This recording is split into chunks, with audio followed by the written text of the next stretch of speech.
ہر قسم کے صغیرہ و کبیرہ گناہوں سے معصوم ہوتے ہیں۔ اللہ تعالیٰ کے احکام پوری طرح سے پہنچا دیتے ہیں اور ان میں کمی بیشی نہیں کرتے اور نہ کسی پیغام کو چھپاتے ہیں۔ رسول اس پیغمبر کو کہتے ہیں جن کو نئی شریعت اور کتاب دی گئی ہو، اور نبی ہر پیغمبر کو کہتے ہیں، خواہ اسے نئی شریعت اور کتاب دی گئی ہو یا نہ دی گئی ہو، بلکہ وہ پہلی شریعت اور کتاب کا تابع ہو۔ پس ہر رسول نبی ہے اور ہر نبی رسول نہیں ہے۔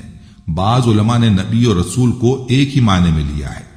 نبوت اور رسالت اپنی محنت و کوشش سے حاصل نہیں ہوتی، بلکہ جس کو اللہ تعالیٰ بنائے وہی بنتا ہے۔ پس یہ مرتبہ اللہ تعالیٰ کی طرف سے عطا کیا جاتا ہے۔ سب نبی مرد ہوئے ہیں، کوئی عورت نبی نہیں ہوئی۔ دنیا میں بہت سے رسول اور نبی آئے، بعض روایتوں میں ان کی تعداد 1,24,000 آئی ہے، اور بعض میں 1,34,000 اور بعض میں 2,24,000۔ یہ تعداد قطعی نہیں ہے، غالباً کثرت سے بیان کے لیے ہے۔ ان کی صحیح تعداد اللہ ہی جانتا ہے۔ ہمیں اور آپ کو اس طرح ایمان لانا چاہیے کہ اللہ تعالیٰ نے جتنے رسول اور نبی بھیجے، ہم ان سب کو برحق اور رسول اور نبی مانتے ہیں۔ ان میں 313 رسول ہیں۔ سب سے پہلے نبی حضرت آدم علیہ السلام ہیں، سب سے آخری رسول حضرت محمد مصطفیٰ صلی اللہ علیہ وآلہ وسلم ہیں۔ یعنی آپ صلی اللہ علیہ وآلہ وسلم خاتم النبیین ہیں۔ آپ صلی اللہ علیہ وآلہ وسلم پر رسالت و نبوت ختم ہو گئی ہے۔ آپ قیامت تک تمام انسانوں اور جنوں کے لیے رسول ہیں۔ آپ صلی اللہ علیہ وآلہ وسلم کے بعد قیامت تک حقیقی یا ذلی یا بزوری کسی قسم کا نبی کوئی رسول نہیں آئے گا۔ آپ صلی اللہ علیہ وآلہ وسلم کے بعد جو شخص حقیقی یا ذلی یا بروزی کسی بھی قسم کی پیغمبری کا دعویٰ کرے وہ جھوٹا اور کافر و دجال ہے۔ حضرت آدم علیہ السلام اور حضرت محمد مصطفیٰ صلی اللہ علیہ وآلہ وسلم کے درمیان میں جو پیغمبر آئے، ان رسولوں پیغمبروں میں بعض کا مرتبہ بعض سے بڑا ہے۔ ہمارے پیغمبر حضرت محمد مصطفیٰ صلی اللہ علیہ وآلہ وسلم تمام نبیوں اور رسولوں سے افضل اور بزرگ ہیں۔ اللہ تعالیٰ کے تو آپ بھی بندے اور فرمانبردار ہیں، اللہ تعالیٰ کے بعد آپ کا مرتبہ سب سے بڑا ہوا ہے۔ حضرت آدم علیہ السلام سے لے کر حضور نبی اکرم صلی اللہ علیہ وآلہ وسلم کی بعثت تک جتنے بھی انبیاء کرام مبعوث ہوئے، اللہ تعالیٰ نے ان میں سے بعض پر کتابیں اور بعض پر صحائف اتارے۔ ان تمام صحیفوں اور کتابوں پر ایمان لانا ایمان بالکتب ہے۔ دوستو، اللہ تعالیٰ نے گزشتہ زمانے میں مختلف قوموں کی ہدایت کے لیے صحیفے اور کتابیں نازل کی ہیں۔ ان میں سے 4 مشہور کتابیں یہ ہیں جو اللہ تعالیٰ نے اپنے پیغمبروں پر نازل فرمائیں۔ توریت سیدنا موسیٰ علیہ السلام پر نازل کی گئی۔ زبور سیدنا داؤد علیہ السلام پر نازل کی گئی۔ انجیل سیدنا عیسیٰ علیہ السلام پر نازل کی گئی۔ قرآن مجید اللہ تعالیٰ کی آخری اور افضل و اکمل کتاب ہے جو اس نے سیدنا محمد مصطفیٰ صلی اللہ علیہ وآلہ وسلم پر نازل فرمائی۔ تقدیر کائنات میں ہونے والے تغیرات کے متعلق اللہ کی طرف سے لگائے گئے اندازے کا نام ہے۔ یہ تغیرات پہلے سے اللہ تعالیٰ کے علم میں ہوتے ہیں اور حکمت الہی کے عین مطابق وقوع پذیر ہوتے ہیں۔ تقدیر پر ایمان لانے کے لیے 4 امور ہیں۔ اول، اس بات پر ایمان لانا کہ اللہ تعالیٰ تمام چیزوں کے بارے میں اجمالی اور تفصیلی ہر لحاظ سے ازل سے ابد تک علم رکھتا ہے اور رکھے گا، چاہے اس علم کا تعلق اللہ تعالیٰ کے اپنے افعال کے ساتھ ہو یا اپنے بندوں کے اعمال کے ساتھ۔ دوم، اس بات پر ایمان لانا کہ اللہ تعالیٰ نے تقدیر کو لوح محفوظ میں لکھ دیا ہے۔ مذکورہ بالا دونوں امور کی دلیل فرمان باری تعالیٰ ہے۔ ترجمہ، کہ آپ نہیں جانتے کہ اللہ تعالیٰ نے جو کچھ آسمانوں میں ہے یا زمین پر سب کو بخوبی جانتا ہے، اور یہ سب کتاب لوح محفوظ میں لکھا ہوا ہے، اور ان سب کے بارے میں علم رکھنا اللہ کے لیے بہت آسان ہے۔ عبداللہ بن عمرو بن عاص رضی اللہ عنہما سے ہے کہ آپ کہتے ہیں کہ میں نے رسول اللہ صلی اللہ علیہ وآلہ وسلم کو فرماتے ہوئے سنا۔ آپ فرما رہے تھے کہ اللہ تعالیٰ نے آسمان و زمین کی تخلیق سے 50,000 سال پہلے ہی تمام مخلوقات کی تقدیریں لکھ دی تھیں۔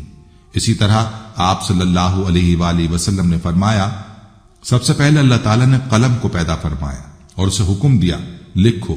تو قلم نے کہا، یا رب، میں کیا لکھوں؟ اللہ تعالیٰ نے اسے فرمایا، قیامت قائم ہونے تک آنے والی مخلوقات کی تقدیریں لکھ دو۔ سوم، اس بات پر ایمان ہو کہ ساری کائنات کے امور مشیت الہی کے بغیر نہیں چل سکتی، چاہے یہ افعال اللہ تعالیٰ کی ذات سے تعلق رکھتے ہوں یا مخلوقات سے۔ چنانچہ اپنے افعال کے بارے میں اللہ تعالیٰ فرماتا ہے، جس کا ترجمہ ہے، اور آپ کا رب جو چاہتا ہے اور پسند کرتا ہے۔ اس بات پر ایمان لانا کہ اللہ تعالیٰ تمام چیزوں کے بارے میں اجمالی اور تفصیلی ہر لحاظ سے ازل سے ابد تک علم رکھتا ہے۔ اس بات پر ایمان لانا کہ اللہ تعالیٰ نے تقدیر کو لوح محفوظ میں لکھ دیا ہے۔ اس بات پر ایمان ہو کہ ساری کائنات کے امور مشیت الہی کے بغیر نہیں چل سکتے، اور اس بات پر ایمان رکھنا کہ مرنے کے بعد ہمیں پھر زندہ کیا جائے گا۔ حساب کے دن کا نام یوم آخرت اس لیے ہے کہ اس کے بعد کوئی دوسرا دن نہ ہوگا، کیونکہ تمام اہل جنت اور جہنم اپنے اپنے ٹھکانوں میں قرار پا چکے ہوں گے۔ اس دن پر ایمان لانا ارکان ایمان میں سے ایک ہے، جس کے بغیر کسی بھی بندے کا ایمان قابل قبول نہیں۔ دوبارہ اٹھائے جانے پر ایمان لانا، ناظرین، یہی وہ دن ہوگا جس دن انسانوں کو پل صراط سے گزرنا ہوگا۔ پل صراط عقائد اسلامی کے مطابق ایک ایسے پل کا نام ہے جس سے ہر انسان کو جنت میں داخل ہونے کے لیے روز قیامت پر گزرنا ہوگا۔ 1000 برس کی مسافت کا یہ پل بال سے باریک اور تلوار سے زیادہ تیز بیان کیا گیا ہے۔ اس کے راستے کے نیچے جہنم کی آگ ہے جو گناہ گاروں کو گرانے کے لیے جلا دیتی ہے۔ وہ لوگ جنہوں نے اپنی زندگی میں نیک اعمال انجام دیے، انہیں ان کے اعمال کے مطابق تیز رفتاری سے راستے میں منتقل کیا جاتا ہے، اور جو انہیں حوض کوثر کی طرف لے جاتا ہے جو کثرت کی جھیل ہے۔ وہ مسلمان جو فرض نمازیں فجر، ظہر، عصر، مغرب، عشاء پڑھتے ہیں اور سورہ فاتحہ کی تلاوت کرتے ہیں، یہ ایک ایسی دعا ہے جس میں وہ خدا سے ان کی رہنمائی کرنے کی دعا کرتے ہیں۔ صراط کے بارے میں یہ مشہور ہے کہ وہ بال سے زیادہ باریک، تلوار سے تیز اور پانی سے زیادہ نرم ہے۔ نیز یہ بھی کہا جاتا ہے کہ اس کی مسافت 1500 سال کی ہے، 500 سال چڑھائی، 500 سال ہموار اور 500 سال اترائی ہے۔ آپ کو بتاتے ہیں کہ اس کی حقیقت کیا ہے۔ پل صراط کا بال سے زیادہ باریک اور تلوار سے زیادہ تیز ہونا صحیح احادیث سے ثابت ہے، البتہ پانی سے زیادہ نرم ہونے والی بات کوشش کے باوجود نہیں مل سکی۔ حضرت ابو سعید خدری رضی اللہ عنہ سے مروی ہے کہ رسول اللہ صلی اللہ علیہ وآلہ وسلم سے دریافت کیا گیا کہ یا رسول اللہ، پل کیسا ہوگا؟ آپ صلی اللہ علیہ وآلہ وسلم نے فرمایا، ایک پھسلنے کا مقام ہوگا، وہاں آنکڑے ہوں گے اور کانٹے جیسے نجد میں ایک کانٹا پایا جاتا ہے جس کو سعدان کہتے ہیں، یعنی ٹیڑھے سر والا۔ مومن اس پر سے گزریں گے، بعض پلک جھپکنے کی سی تیز رفتاری میں، بعض بجلی کی طرح، بعض پرندے کی مانند، بعض تیز گھوڑوں کی طرح، بعض اونٹوں کی طرح، اور بعض بالکل جہنم سے بچ کر پار ہو جائیں گے، اور بعض کچھ صدمہ اٹھائیں گے لیکن پار ہو جائیں گے، اور بعض صدمہ اٹھا کر جہنم میں گر جائیں گے۔ حضرت ابو سعید خدری رضی اللہ عنہ فرماتے ہیں کہ مجھے یہ حدیث پہنچی کہ پل بال سے زیادہ باریک ہوگا اور تلوار سے زیادہ تیز ہوگا۔ پل صراط کی مسافت کے حوالے سے متعدد روایات ملتی ہیں، کچھ میں مسافت 3000 سال مذکور ہے، جبکہ ابن عساکر رحمہ اللہ نے تاریخ دمشق میں حضرت فضیل بن عیاض رحمہ اللہ سے روایت نقل کی ہے کہ پل صراط کا سفر 15000 سال کی رہا ہے، 5000 سال اوپر چڑھنے کے، 5000 سال نیچے اترنے کے، اور 5000 سال اس کی پشت پر چلنے کے۔ اس پر سے وہ گزر سکے گا جو خوف خدا کے باعث ناتواں و کمزور ہوگا۔ حدیث حضرت سلمان فارسی سے مروی ہے کہ رسول کریم صلی اللہ علیہ وآلہ وسلم نے فرمایا، اس طرح کی طرح تیز پل صراط نصب کیا جائے گا، پس فرشتے رب تعالیٰ سے عرض کریں گے اس پر سے کون نجات پائے گا؟ تو اللہ تعالیٰ فرمائیں گے اپنی مخلوق میں سے میں جسے چاہوں گا نجات دوں گا۔ تو فرشتے خوف کے مارے عرض کریں گے، اے اللہ، آپ کی ذات پاک ہے، ہم نے تیری عبادت اس طرح سے نہیں کی جس طرح تیری عبادت کرنے کا حق تھا، آپ ہمیں اپنی عبادت کی کوتاہیوں پر مواخذہ نہ کریں بلکہ معاف فرما دیں۔ حضور اکرم صلی اللہ علیہ وآلہ وسلم نے فرمایا، تم جہنم کے پل پر چلو گے، تم میں سے جو انگارے کو رون دے گا تو کہے گا ہس ہس، تو اللہ تعالیٰ فرمائیں گے جنت کے قریب ہو جا۔ لوگ پل صراط پر اپنے اعمال کے مطابق گزریں گے۔ دوستو، پل صراط جہنم پر بنایا جانے والا پل ہے۔ اللہ تعالیٰ ہم سب کو جہنم سے محفوظ فرمائے۔ لوگ اس پل پر اپنے اعمال کے مطابق رفتار سے گزریں گے، چنانچہ کچھ تو آنکھ جھپکنے میں گزر جائیں گے اور کچھ بجلی کی طرح، کچھ تیز ہوا کی مانند، کچھ لوگ تیز رو گھوڑوں کی طرح گزریں گے۔ کچھ ایسے بھی ہوں گے جو دوڑ کر گزریں گے، کچھ چل کر، کچھ رینگتے ہوئے عبور کریں گے، جبکہ کچھ ایسے بھی ہوں گے جنہیں اچک کر جہنم میں ڈال دیا جائے گا۔ یعنی ہر شخص اپنے اعمال کے مطابق رفتار کے ساتھ اس پل کو عبور کرے گا۔ جیسے کہ صحیح بخاری میں ابو سعید خدری رضی اللہ عنہ سے ایک لمبی حدیث میں مروی ہے کہ صراط لایا جائے گا اور جہنم کی پشت پر لا کر رکھ دیا جائے گا۔ ہم نے کہا اللہ کے رسول، پل صراط کیا ہے؟ آپ نے فرمایا پھسلنے اور گرنے کی جگہ ہے، اس پر کانٹے اور آنکڑے ہیں اور چوڑے کھردرے کانٹے ہیں اور ایسے ٹیڑھے کانٹے جو نجد میں ہوتے ہیں، انہیں سعدان کہا جاتا ہے۔ مومن اس پہ چشم زن، بجلی کی طرح، ہوا کی طرح، تیز رفتار گھوڑوں اور سواریوں کی رفتار سے گزر جائیں گے۔ ان میں سے بعض تو صحیح سلامت بچ کر نکل جائیں گے اور بعض اس حالت میں نجات پائیں گے کہ انہیں خراش لگ چکی ہوں گی یا ان کے اعضاء جہنم کی آگ سے جھلسے ہوئے ہوں گے، یہاں تک کہ ان کا آخری شخص گھسٹ کر نکل جائے گا۔ صحیح مسلم میں یہ بھی الفاظ ہیں کہ ابو سعید خدری کہتے ہیں مجھے یہ بات پہنچی کہ پل صراط بال سے زیادہ باریک اور تلوار سے زیادہ تیز ہے۔ امام نووی رحمہ اللہ اس حدیث کی شرح میں کہتے ہیں کہ رسول اللہ صلی اللہ علیہ وآلہ وسلم کا فرمان بعض تو صحیح سلامت بچ کر نکل جائیں گے، جس کا مطلب یہ ہے کہ بچنے والوں کی 3 قسمیں ہوں گی۔ ایک قسم وہ ہے جسے کسی قسم کی خراش نہیں آئے گی اور صحیح سلامت گزر جائیں گے، اور ایک قسم وہ ہے جس کو خراشیں آئیں گی اور آخرکار بچ کر نکل جائیں گے، اور ایک وہ قسم ہے جس میں کانٹے چبھ جائیں گے اور وہ گر جائیں گے، پھر جہنم میں جا گریں گے۔ شیخ ابن عمسین رحمہ اللہ کہتے ہیں پل صراط چونکہ جہنم پر بنایا گیا ہے اور یہ بہت باریک بھی ہے، چنانچہ جو شخص دنیا میں نیکیاں کرنے میں تاخیر نہیں کرتا، فوری کر گزرتا تھا، وہ پل صراط پر بھی فوری گزر جائے گا، اور جو شخص تاخیر کا شکار رہتا اور جس کے اعمال میں بدعمالیاں بھی شامل تھیں، اللہ تعالیٰ نے اس کی بدعمالیوں کو معاف نہیں فرمایا ہوگا تو وہ ممکن ہے کہ جہنم میں گر جائے۔ اللہ تعالیٰ ہم سب کو اپنی پناہ میں رکھے۔ پل صراط پر سے گزرنے کے لیے یہ مختصر سا بیان ہے کہ لوگ پل صراط پر سے اپنے اعمال کے مطابق رفتار سے گزریں گے۔ نبی اکرم صلی اللہ علیہ وآلہ وسلم نے فرمایا میں نے اپنے ایک امتی کو دیکھا جو پل صراط پر کبھی گھسٹ کر چل رہا تھا، کبھی گھٹنوں کے بل چل رہا تھا، اتنے میں وہ درود شریف آیا جو اس نے مجھ پر بھیجا تھا، اس نے اسے کھڑا کر دیا یہاں تک کہ اس نے پل صراط کو پار کر لیا۔ معلوم ہوا کہ درود پاک پڑھنے والے کے لیے پل صراط سے گزرنا آسان کر دیا جائے گا، لہٰذا ہمیں کثرت سے درود پاک پڑھنا چاہیے۔ احادیث مبارکہ میں ایسی اور بھی نیکیاں بیان کی گئی ہیں جن پر عمل کی برکت سے انشاءاللہ عزوجل پل صراط پر آسانی نصیب ہوگی۔ چنانچہ مسلمان کی پریشانی دور کرنا، رسول کریم صلی اللہ علیہ وآلہ وسلم نے فرمایا جس نے کسی مسلمان کی پریشانی دور کی تو اللہ پاک قیامت کے دن اس کے لیے پل صراط پر نور کی ایسی 2 شاخیں بنا دے گا جن کی روشنی سے اتنے عالم روشن ہوں گے جنہیں اللہ پاک کے سوا کوئی شمار نہیں کر سکتا۔ صدقہ دینا اور بیوہ کی حاجت روائی کرنا۔ نبی رحمت صلی اللہ علیہ وآلہ وسلم نے ارشاد فرمایا جس نے دنیا میں اچھی طرح صدقہ دیا وہ پل صراط سے گزر جائے گا۔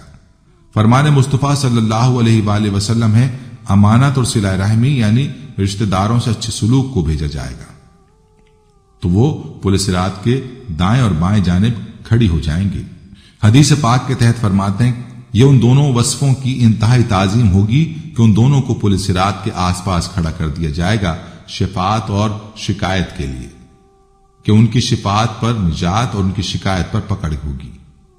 بھلائی کے کام میں سفارش کرنا، حضور انور صلی اللہ علیہ وآلہ وسلم نے فرمایا جو اپنے مسلمان بھائی کی فریاد بادشاہ تک پہنچانے کے لیے یا کسی تنگ دست کو مہلت دلانے کے لیے جاتا ہے اللہ پاک اس دن پل صراط کو عبور کرنے میں اس کی مدد فرمائے گا۔ مسلمان کی عزت کی حفاظت کرنا، جس مسلمان کی غیبت کی جا رہی ہو اس کی عزت بچانے والے کو فرشتہ پل صراط پر پروں میں ڈھانپ کر گزارے گا تاکہ دوزخ کی آگ کی تپش اس تک نہ پہنچ پائے۔ اس میں خطاب تمام لوگوں سے ہے اور جہنم پر وارد ہونے سے مراد جہنم میں داخل ہونا ہے۔ البتہ جنت میں جانے والے مسلمانوں پر جہنم کی آگ ایسے سرد جیسے حضرت ابراہیم علیہ السلام پر آگ سرد ہو گئی تھی۔ تفسیر صراط الجنان۔ تم میں سے ہر ایک دوزخ پر سے گزرنے والا ہے۔ اس آیت سے متعلق مفسرین کے مختلف اقوال ہیں، ان میں سے 3 قول درج ہیں۔ نمبر 1، اس آیت میں کافروں سے خطاب ہے اور جہنم پر وارد ہونے سے مراد جہنم میں داخل ہونا ہے۔ نمبر 2، اس میں خطاب تمام لوگوں سے ہے اور جہنم پر وارد ہونے سے مراد جہنم میں داخل ہونا ہے۔ البتہ جنت میں جانے والے مسلمانوں پر جہنم کی آگ ایسے سرد ہو جائے گی جیسے حضرت ابراہیم علیہ الصلوۃ والسلام پر دنیا میں آگ سرد ہوئی تھی، اور ان کا یہ داخلہ عذاب پانے کے طور پر نہ ہوگا اور نہ ہی یہ وہاں خوف زدہ ہوں، بلکہ ان کا یہ داخلہ صرف اللہ تعالیٰ کے اس وعدے کی تصدیق کے لیے ہوگا۔ نمبر 3، علامہ ابو حیان محمد یوسف اندلسی رحمۃ اللہ علیہ فرماتے ہیں اس آیت میں خطاب عام مخلوق سے ہے، یعنی اس خطاب میں نیک و بد تمام لوگ داخل ہیں، اور جہنم پر وارد ہونے سے نیک و بد تمام لوگوں کا جہنم میں داخل ہونا مراد نہیں، بلکہ اس سے مراد جہنم کے اوپر سے گزرنا ہے، جیسا کہ حضرت عبداللہ بن مسعود، حضرت حسن اور حضرت قتادہ رضی اللہ تعالی عنہم سے روایت ہے کہ جہنم پر وارد ہونے سے مراد پل صراط سے گزرنا ہے، جو کہ جہنم کے اوپر بچھایا گیا۔ یہ تمہارے رب کے ذمے پر حتمی فیصلہ کی ہوئی بات ہے، یعنی جہنم پر وارد ہونا اللہ تعالیٰ کا وہ حتمی فیصلہ ہے جس نے اپنے تمام بندوں پر لازم کیا ہے۔ پل صراط سے متعلق چند اہم باتیں۔ اس آیت کی تفسیر میں پل صراط سے گزرنے کا بھی ذکر ہوا ہے، اسی مناسبت سے یہاں پل صراط سے متعلق چند اہم باتیں ملاحظہ ہوں۔ چنانچہ صدر الشریعہ مفتی امجد علی اعظمی رحمۃ اللہ تعالی علیہ فرماتے ہیں کہ صراط حق ہے، یہ ایک پل ہے کہ پشت جہنم پر نصب کیا جائے گا، بال سے زیادہ باریک اور تلوار سے زیادہ تیز ہوگا۔ جنت میں جانے کا یہی راستہ ہے۔ سب سے پہلے نبی صلی اللہ تعالی علیہ وآلہ وسلم گزر فرمائیں گے، پھر اور انبیاء و مرسلین، پھر یہ امت، پھر امتیں گزریں گی، اور حسب اختلاف اعمال پل صراط پر لوگ مختلف طرح سے گزریں گے۔ بعض تو ایسے تیزی کے ساتھ گزریں گے جیسے بجلی کا کوندا کہ ابھی چمکا اور ابھی غائب، اور بعض تیز ہوا کی مانند، کوئی ایسے جیسے پرندہ اڑتا ہے، اور بعض جیسے گھوڑا دوڑتا ہے، اور بعض جیسے آدمی دوڑتا ہے، یہاں تک کہ بعض شخص سیرین پر گھسٹتے ہوئے، اور کوئی چونٹی کی چال چلے گا۔ اور پل صراط کے دونوں جانب بڑے بڑے آنکڑے، اللہ ہی جانے کہ وہ کتنے بڑے ہوں گے۔ جس شخص کے بارے میں حکم ہوگا اسے پکڑ لیں گے، مگر بعض تو زخمی ہو کر نجات پا جائیں گے اور بعض کو جہنم میں گرا دیں گے، اور یہ ہلاک ہوا۔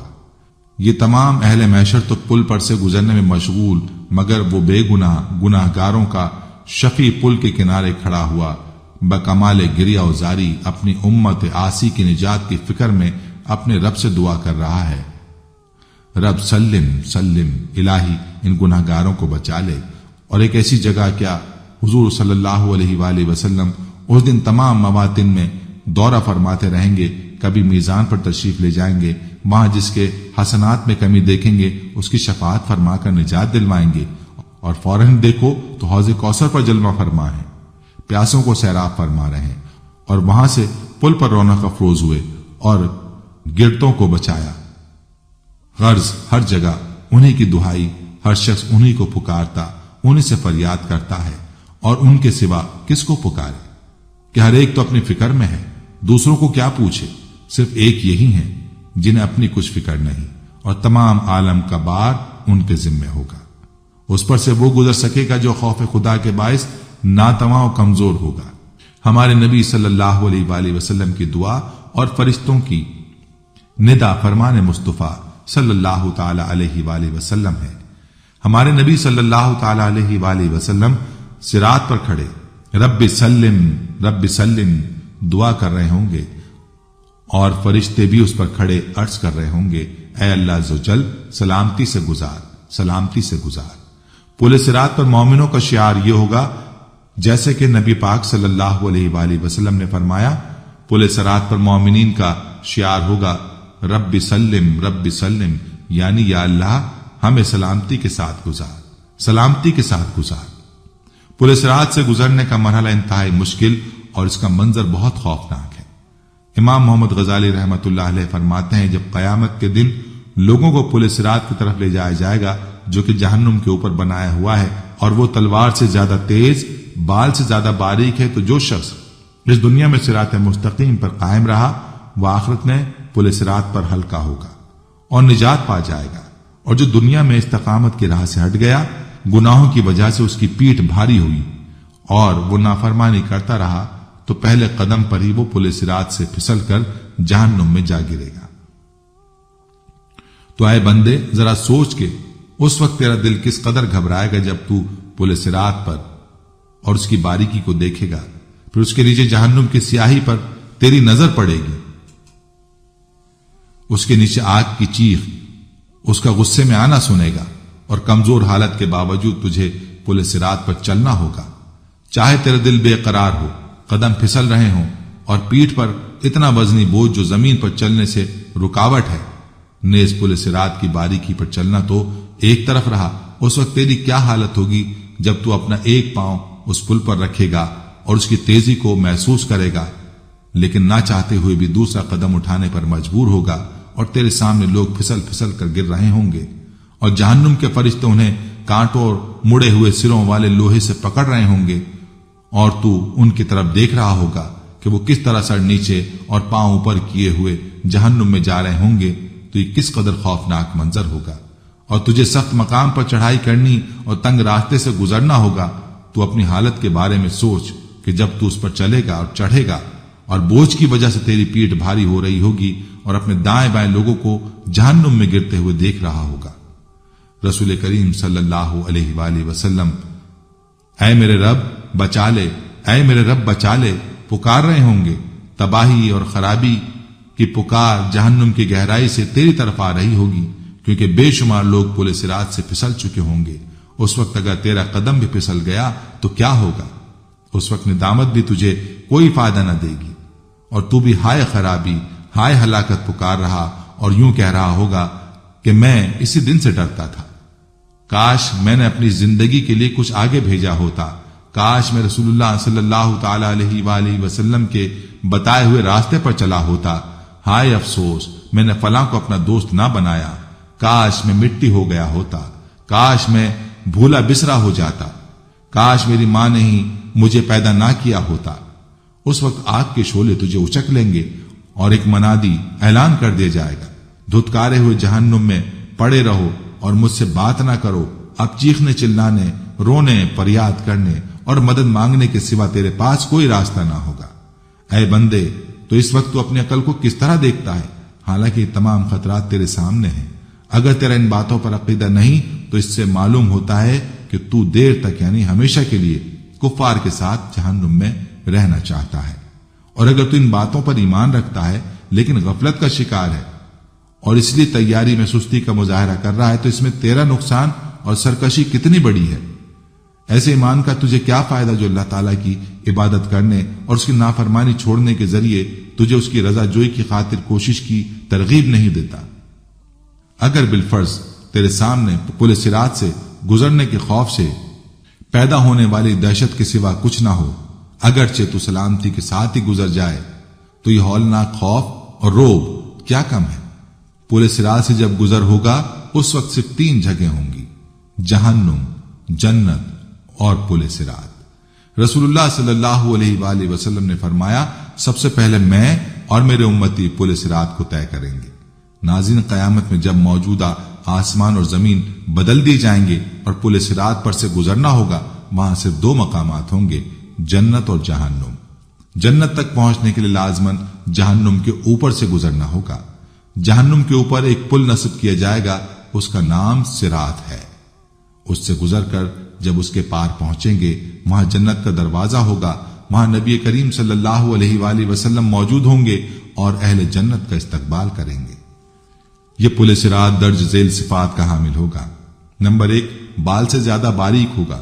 نمبر 2، تلوار سے زیادہ تیز ہوگا۔ نمبر 3، سخت اندھیرے میں ہوگا، اس کے نیچے گہرائیوں میں جہنم کی نہایت تاریکی میں ہوگی، سخت بکھری ہوئی اور غضبناک ہوگی۔ نمبر 4، گناہگار کے گناہ اس پر سے گزرتے وقت مجسم اس کی پیٹھ پر ہوں گے۔ اگر اس کے گناہ زیادہ ہوں گے تو اس کے بوجھ سے اس کی رفتار ہلکی ہوگی۔ اللہ تعالی ہمیں اس صورت میں اپنی پناہ میں رکھے، اور جو شخص گناہوں سے ہلکا ہوگا تو اس کی رفتار پل صراط پر تیز ہوگی۔ رسول اللہ صلی اللہ علیہ وآلہ وسلم پل صراط کی دوسری جانب جنت کے دروازے پر کھڑے ہوں گے۔ جب تم پل صراط پر پہلا قدم رکھ رہے ہوگے۔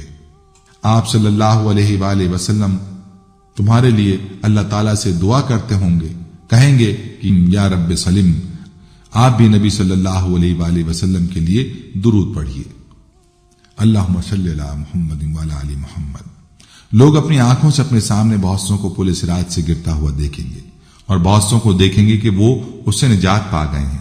بندہ اپنے والدین کو پل صراط پر دیکھے گا لیکن ان کی فکر نہیں کرے گا، وہاں تو بس ایک ہی فکر ہوگی کہ کس طرح خود پار ہو جائے۔ روایت میں حضرت عائشہ رضی اللہ عنہا قیامت کو یاد کر کے رونے لگی۔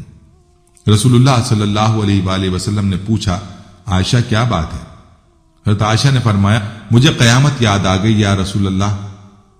فرمایا، کیا وہاں ہم اپنے محبوب لوگوں کو یاد رکھیں گے؟ آپ صلی اللہ علیہ وآلہ وسلم نے فرمایا، ہاں یاد رکھیں گے، لیکن وہاں 3 مقامات ایسے ہوں گے جہاں کوئی یاد نہیں رہے گا۔ نمبر 1، جب کسی کے اعمال تولے جائیں گے۔ نمبر 2، جب اعمال دیے جائیں گے۔ نمبر 3، جب پل صراط پر ہوں گے۔ دنیاوی فتنوں کے مقابلے میں حق پر جمے رہو۔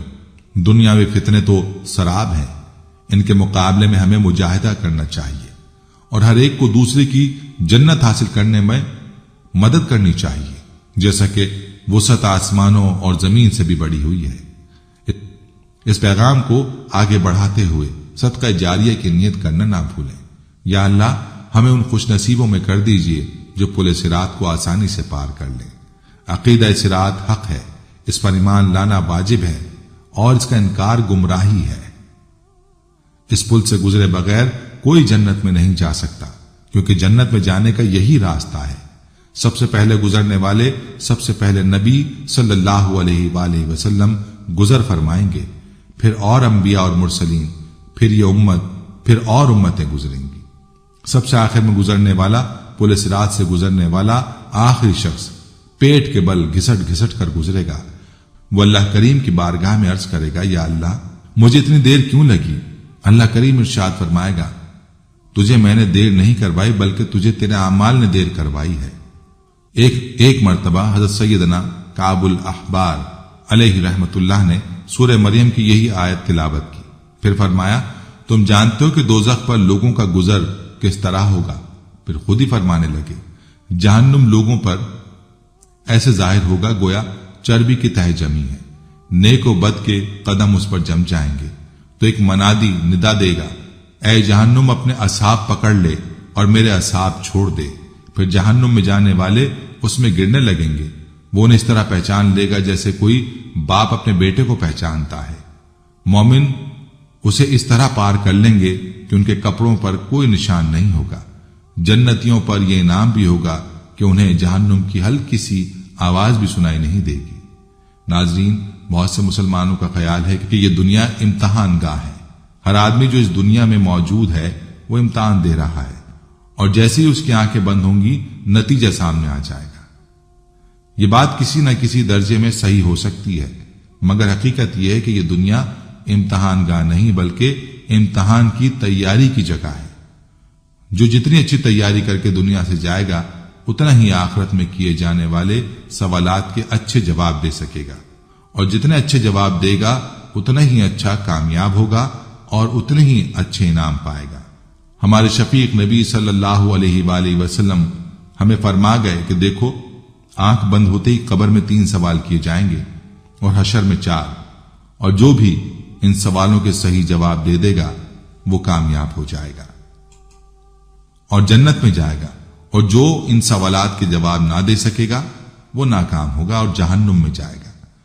پھر جیسے دنیا کے امتحانی پرچوں میں کچھ سوال لازمی ہوتے ہیں اور ان کے نمبرز بھی زیادہ ہوتے ہیں، اسی طرح قبر کے سوالات چونکہ ایمان اور یقین سے متعلق ہیں، اسی لیے لازمی ہے کہ جس نے ان لازمی سوالات کے جواب دیے تو حشر کے 4 سوالات کے جواب دینا اس کے لیے نسبتاً آسان ہو جائیں گے، اور حشر کے 4 سوال اعمال سے متعلق ہوں گے۔ یہ ہوں گے تو بہت مشکل مگر اللہ تعالیٰ کے فضل سے آسان ہو جائیں گے۔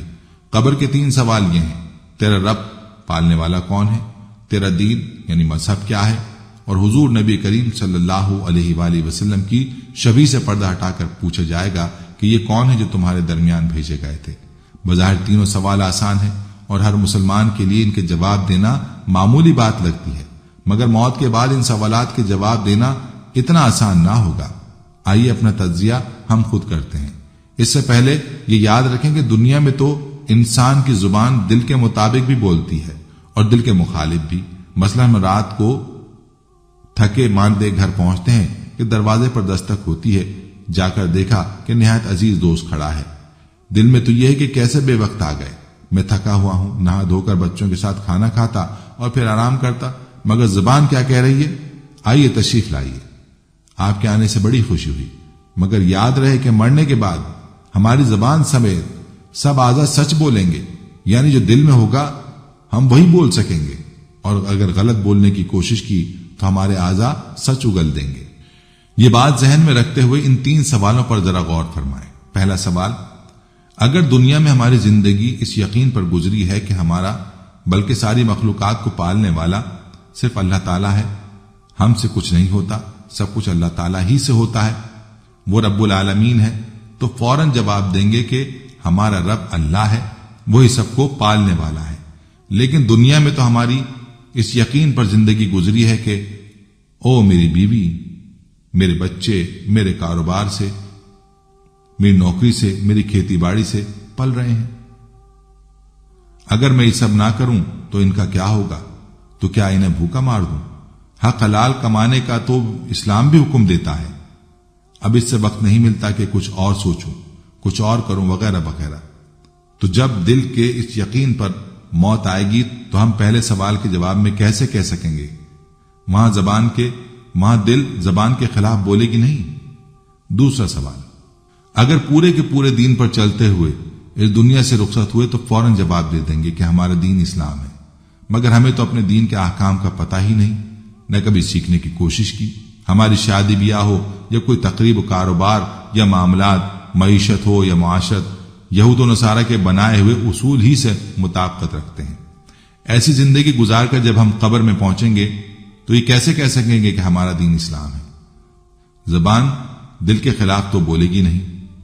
تیسرا سوال، اگر اس حال میں زندگی گزاری کہ حضور صلی اللہ علیہ وآلہ وسلم سے محبت اور عقیدت اپنے ماں باپ، اپنی آل و اولاد، بہن بھائی، مال و دولت سے بھی زیادہ تھی، ہر سنت پر عمل کرنے کی تڑپ تھی، آپ صلی اللہ علیہ وآلہ وسلم کے احکام کو سر آنکھوں پر رکھتے تھے، آپ صلی اللہ علیہ وآلہ وسلم کی ختم نبوت، عزت و حرمت، ناموس کی حفاظت کے لیے اپنی جان و مال نچھاور کرنے کے لیے ہر وقت تیار رہتے تھے، تو فوراً جواب دے دیں گے کہ یہ اللہ تعالیٰ کے آخری رسول صلی اللہ تعالی علیہ وآلہ وسلم ہیں، ہم ان پر ایمان لائے تھے اور ان کی تابعداری کی تھی۔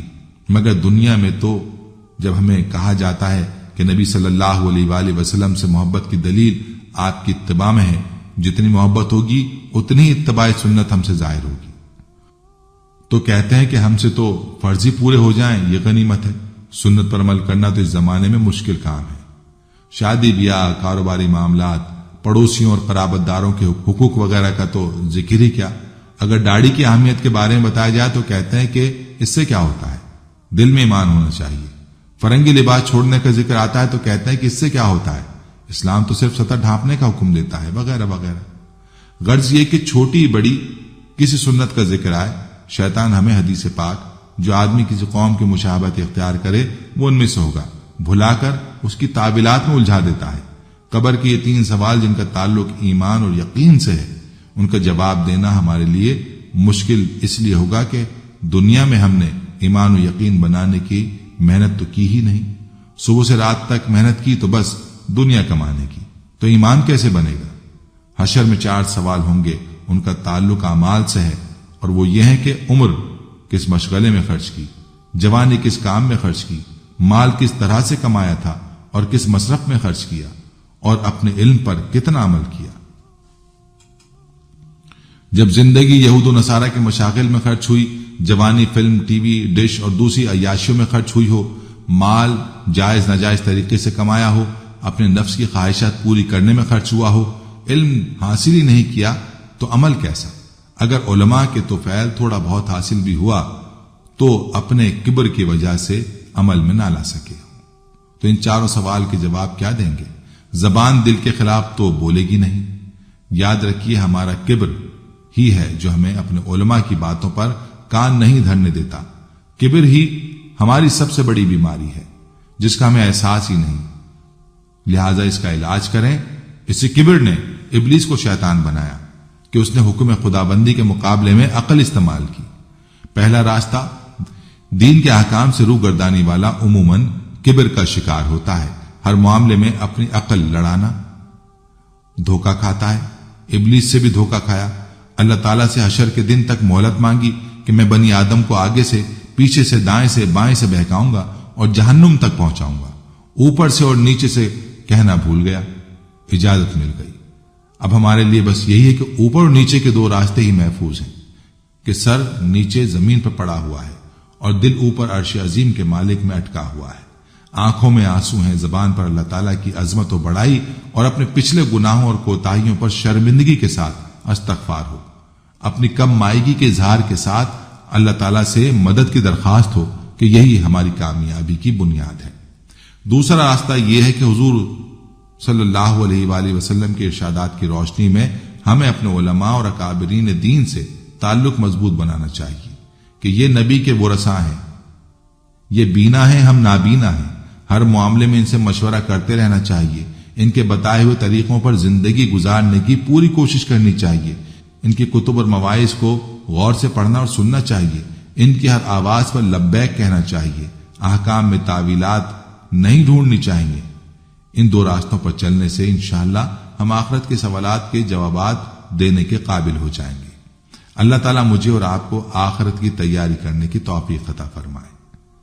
موت ایک ایسی حقیقت ہے جس پر ہر شخص یقین رکھتا ہے کہ اس سے دوچار ہونا اور اس کا تلخ جام پینا ضروری ہے۔ یہ یقین ہر قسم کے کھٹکے اور شبہ سے بالاتر ہے، کیونکہ جب سے دنیا قائم ہے کسی نفس و جان نے موت سے چھٹکارا حاصل نہیں کیا۔ کسی بھی جاندار کے جسم سے روح نکلنے اور جدا ہونے کا نام موت ہے۔ ہر انسان خواہ کسی مذہب سے وابستہ ہو یا نہ ہو، اللہ یا غیر اللہ کو معبود مانتا ہو یا نہ مانتا ہو، اس حقیقت کو ضرور تسلیم کرتا ہے کہ اس کی دنیاوی زندگی عارضی و فانی ہے۔ ایک روز سب کو چھوڑ کر اس کو موت کا تلخ جام پینا ہے۔ گویا موت زندگی کے ایسی ریٹائرمنٹ ہے جس کے لیے کسی عمر کی قید نہیں ہے، اور اس کے لیے ماہ و سال کی جو مدت مقرر ہے وہ غیر معلوم ہے۔ یہ دنیاوی زندگی ایک سفر ہے جو عالم بقا کی طرف رواں دواں ہے۔ ہر سانس عمر کو کم اور ہر قدم انسان کو منزل کے قریب تر کر رہا ہے۔ عقل مند مسافر اپنے کام سے فراغت کے بعد اپنے گھر کی طرف واپسی کی فکر کرتے ہیں، ورنہ وہ نہ پردیس میں دل لگاتے اور نہ ہی اپنے فرائض سے بے خبر شہر کی رنگینیوں اور بھول بھلائیوں میں الجھ کر رہ جاتے ہیں۔ ہماری اصل منزل اور ہمارا اپنا گھر جنت ہے۔ ہمیں اللہ تعالیٰ نے ایک ذمہ داری سونپ کر ایک محدود وقت کے لیے اس سفر پر روانہ کیا ہے۔ عقل مندی کا تقاضا تو یہی ہے کہ ہم اپنے ہی گھر واپس جائیں، کیونکہ دوسروں کے گھر میں جانے والوں کو کوئی بھی دانا نہیں کہتا۔ انسان کو سونپی گئی ذمہ داری اور انسانی زندگی کا مقصد اللہ تعالیٰ کی عبادت کر کے اللہ تعالیٰ کو راضی کرنا ہے۔ موت کے وقت ایمان پر ثابت قدم ہی ایک مومن بندے کی کامیابی ہے، لیکن اس وقت موحد و مومن بندے کے خلاف انسان کا ازلی دشمن شیطان اسے راہ راست سے ہٹانے، اسلام سے برگشتہ اور عقیدہ توحید سے اس کے دامن کو خالی کرنے کے لیے حملہ آور ہوتا ہے اور مختلف فریبانہ انداز میں دھوکے دیتا ہے۔ ایسے موقع پر صرف وہ انسان اس کے وار سے بچتے ہیں جن پر اللہ کریم کی خاص رحمت ہو۔ موت انسان کے اپنے اصل گھر کی طرف روانگی کی پہلی منزل ہے۔ دنیا میں رہتے ایک اچھا مسلمان چاہتا ہے کہ اس کا ہر قول، عمل اور طرز زندگی اللہ کے حکم کے مطابق ہو اور رسول اللہ صلی اللہ علیہ وآلہ وسلم کی سنت کے موافق ہو۔ ہندوستان سے حجاز جاتے تھے جو آج محض چند گھنٹوں کا سفر بن چکا ہے، تو یہ مہینوں کا سفر ہوتا تھا۔ دور جدید میں ایئر کنڈیشنز کی ایجاد نے یہ ممکن بنا دیا کہ شدید گرمیوں میں ٹھنڈ کا مزہ اٹھایا جا سکے۔ میڈیا کی ایجاد نے انسان کے تخیل کی دنیا کی اس طرح آبیاری کی ہے کہ جنت اور یہاں تک کہ جہنم بھی بڑی حد تک انسان کے احاطۂ تصور میں آ چکی ہے۔